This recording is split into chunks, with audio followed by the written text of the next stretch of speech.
yang tahu apa itu Fiktif yang menceritakan tentang pengalaman seseorang secara ringkas. di hadapan kamu? Sudah ada materi yang akan kita pelajari pada hari ini, yaitu kita awali dengan kompetensi dasar, yaitu mengidentifikasi unsur-unsur pembangun karya sastra dalam teks cerita pendek yang dibaca atau didengar. Sudah? Ya.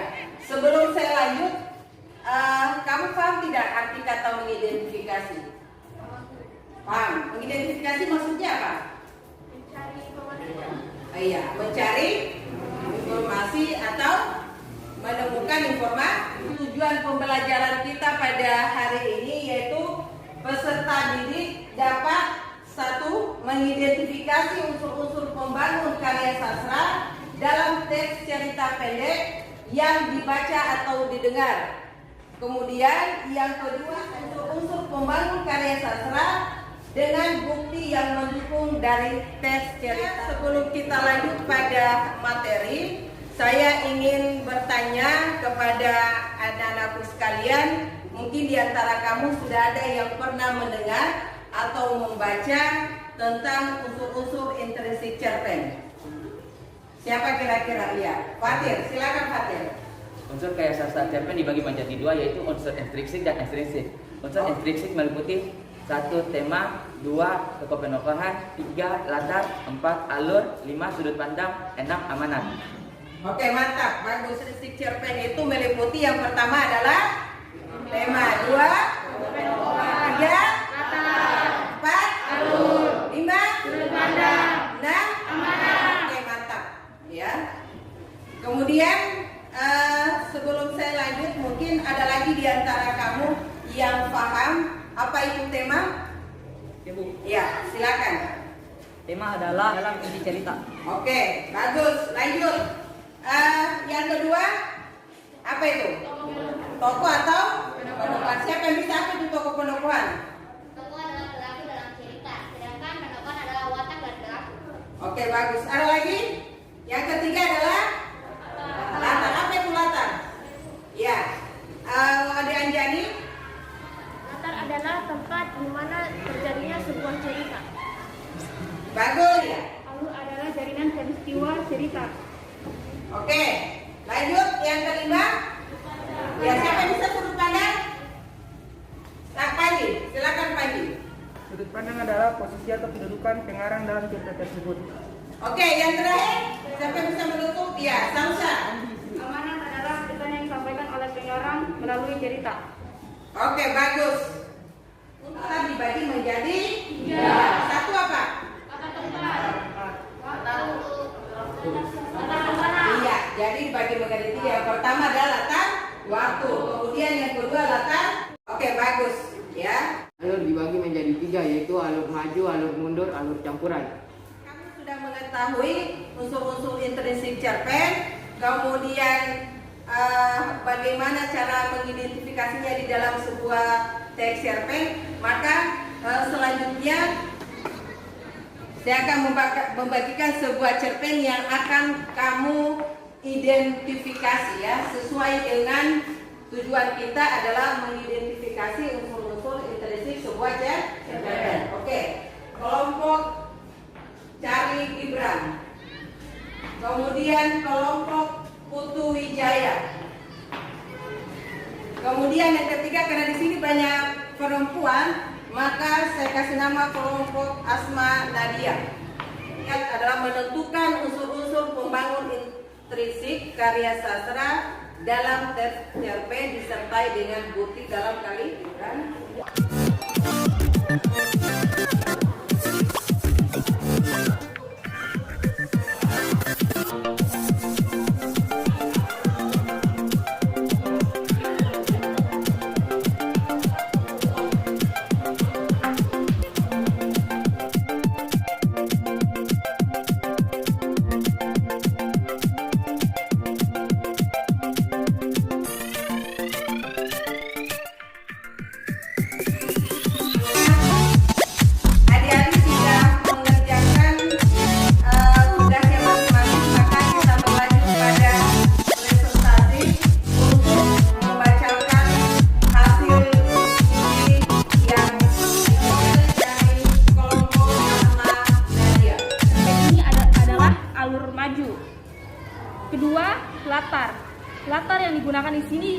menjadi 3. Di sini ada 1 latar tempat.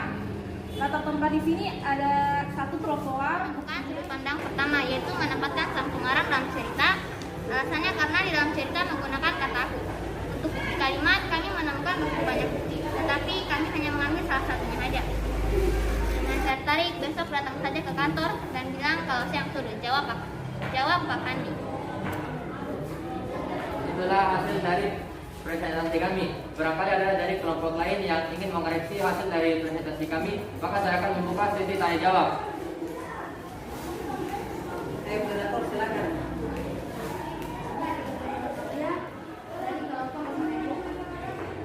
Saya akan menambahkan saja itu sebagai makhluk sosial kita harus memiliki sikap yang jujur. Bukti yang terdapat pada teks tersebut adalah akan tetap Untuk memberikan jawaban dari kelompok Asma Nadia.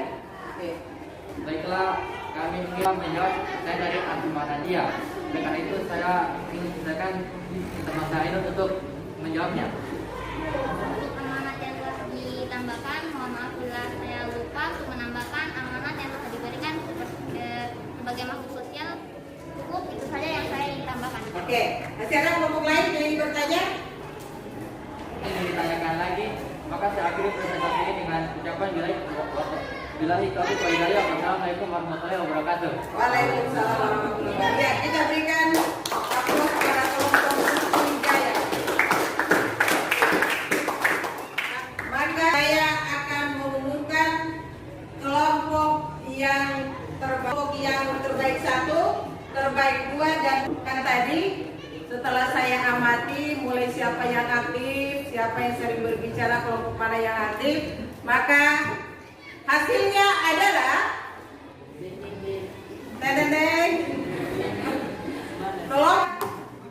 kelompok Asma Nadia. Besok kelompok terbaik 2 adalah jatuh kepada kelompok Putu Wijaya. Dan yang ketiga adalah jatuh kepada kelompok Charlie Gibran. Keluar dari sini, saya akan traktir es kelapa muda tambah roti. Oke. Terima kasih ya kepada adik-adik sekalian yang sudah sejak pagi tadi ikut berpartisipasi supaya pembelajaran kita pada hari ini berlangsung secara lancar. Sebelum saya menanyakan kaitannya dengan materi kita hari ini. Sebelum saya menyimpulkan, sebelum kita tutup, siapa tuh ada yang ingin bertanya silakan. Ya, saya mulai dari Torik. Silakan Torik. Assalamualaikum warahmatullahi wabarakatuh. Ya. Saya Lawi Muhammad Safian dari kelompok yang Gibran ingin menanyakan sesuatu. Saya pernah membaca tentang teks cerpen. Teks cerpen Tenlit. Apakah yang dimaksud dengan teks cerpen Tenlit tersebut? Cerpen yang berkaitan dengan kehidupan remaja. Misalkan. Oke, lanjut, ada lagi mungkin yang lain silakan. Ya, Fatir. Silakan Fatir. Terima kasih atas kesempatan yang telah diberikan kepada saya. Kemarin dulu saya pernah membaca sebuah cerpen. Di dalam cerpen tersebut terdapat kata introvert. Apakah yang dimaksud dari kata introvert tersebut? Oke, ada lagi yang lain? Ya. Kata introvert. Ada yang tahu apa itu kata introvert? Ya. Oke, Atika. Silakan Atika. untuk orang yang suka menyendiri, tidak suka bersosialisasi, dan selalu berhati-hati dalam melakukan sesuatu. Menyendiri. Kemudian pendiam. Kemudian tidak suka bersosialisasi. Ada dari kamu yang mau menyimpulkan silakan. Ada yang mau menyimpulkan, memberikan kesimpulan tentang pelajaran kita hari ini? Ya silakan. Eka ya. Sebagai kesimpulannya dari apa yang sudah kita pelajari hari ini, yaitu teks cerpen. Dari cerpen itu terdiri dari 1 tema, 2 tokoh dan perubahan, latar, alur, sudut pandang, dan yang terakhir adalah amanat. Ya, terima kasih. Ya sudah membantu ya. Sekali lagi saya tegaskan sebagai kesimpulan pelajaran kita pada pagi hari ini ya.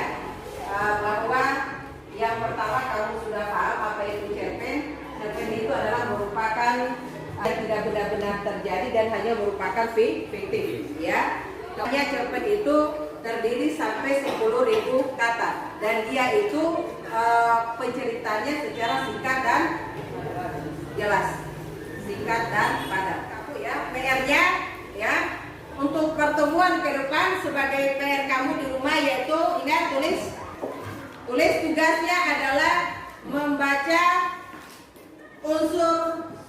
membaca struktur cerpen. Tegaskan bahwa tugas kamu ke depan adalah membaca struktur cerpen. Ya, jadi nanti saya ingin mengetahui bagaimana penjelasanmu ke depan, apakah kamu bertemu di pertemuan berikut. Saya kira kamu sudah tampil, kemudian saya sudah memberikan kesimpulan, kemudian sudah ada tugas sebelum menutup pelajaran, maka kita refreshing dulu ya, capek dari tadi. Ya, saya mulai ya, sudah kok ya. Oke, kita bermain. Game-nya adalah gajah dan gajah. Lanjut, kalau kecil begini. Ya, oke. Gajah semut, gajah semut, gajah semut. Salah berarti. Ampar-ampar bisa. Saya bilang begini, kamu nanti semua ya. Oke, apa itu Diana? Ya. Yang paling berharga adalah keluarga. Istana yang paling indah adalah Pilihannya.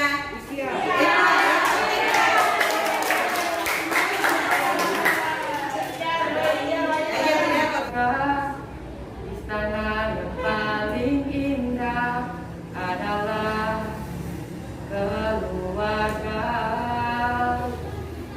Puisi yang paling bermakna adalah keluarga.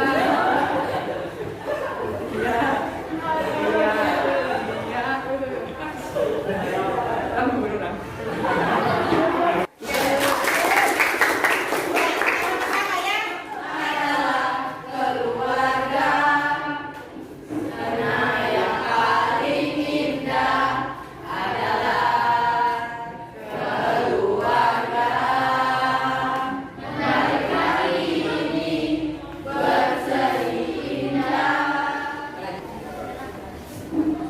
Sebelum kita menutup pelajaran, marilah kita membaca surah Fatihah. Doa dimulai.